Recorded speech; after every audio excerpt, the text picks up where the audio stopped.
Sebelum Allah menciptakan segala sesuatu, hanya Allah yang ada. Setelah Allah menciptakan segala sesuatu, barulah segala sesuatu itu menjadi ada. Mencipta adalah menjadikan segala sesuatu yang baru, yang sebelumnya belum pernah ada, menjadi ada. Wahyu 10 ayat 6. Dan ia bersumpah demi Dia yang hidup sampai selama-lamanya, yang telah menciptakan langit dan segala isinya, dan bumi dan segala isinya, dan laut dan segala isinya. Allah lah yang mencipta dari yang sebelumnya tidak ada menjadi ada.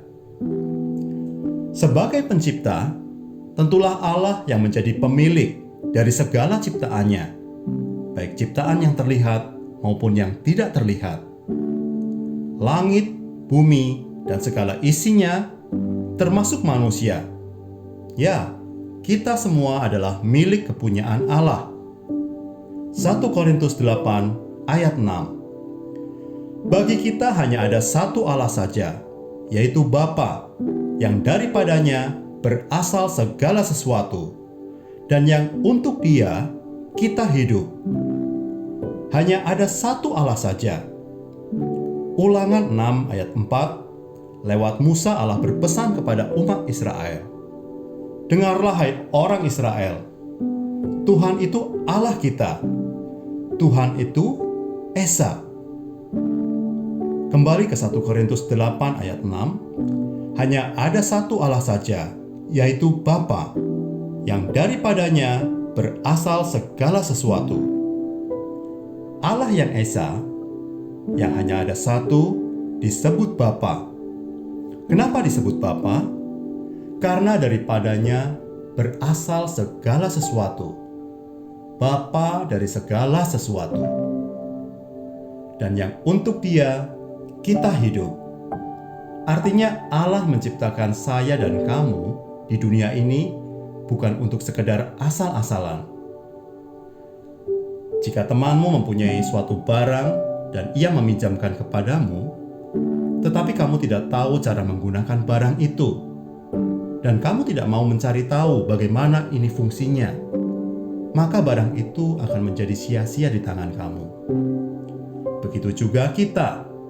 Jika kita tidak tahu apa tujuan hidup kita, maka hidup kita di dunia ini akan menjadi sia-sia.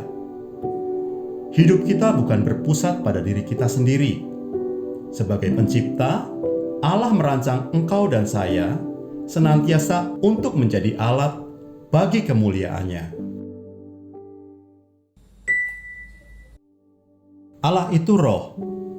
Tidak ada seorang pun yang dapat melihat Allah. Karena Allah itu roh, berarti Allah tidak mempunyai jenis kelamin. Dia bukan laki-laki dan Dia bukan perempuan. Banyak orang seringkali membayangkan Allah seperti manusia, mempunyai kepala, badan, tangan, dan kaki.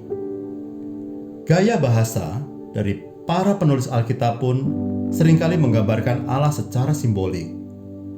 Allah digambarkan seperti manusia. Ada mata Allah, telinga Allah, tangan Allah. Itu semua supaya kita, para pembacanya, lebih mudah untuk membayangkan dan memahami apa pesan firman Allah yang akan disampaikan. Tetapi meskipun Allah tidak dapat kita lihat, Allah selalu mengekspresikan dirinya melalui firman Allah. Allah selalu mengekspresikan dirinya melalui firman-Nya. Firman adalah bentuk ungkapan atau pernyataan Allah kepada ciptaannya untuk memperlihatkan atau menyatakan pikiran Allah, perasaan Allah, dan kehendak Allah. Allah berekspresi melalui firman-Nya. Firman Allah atau disebut sabda Allah atau kalam Allah atau perkataan Allah keluar dari Allah.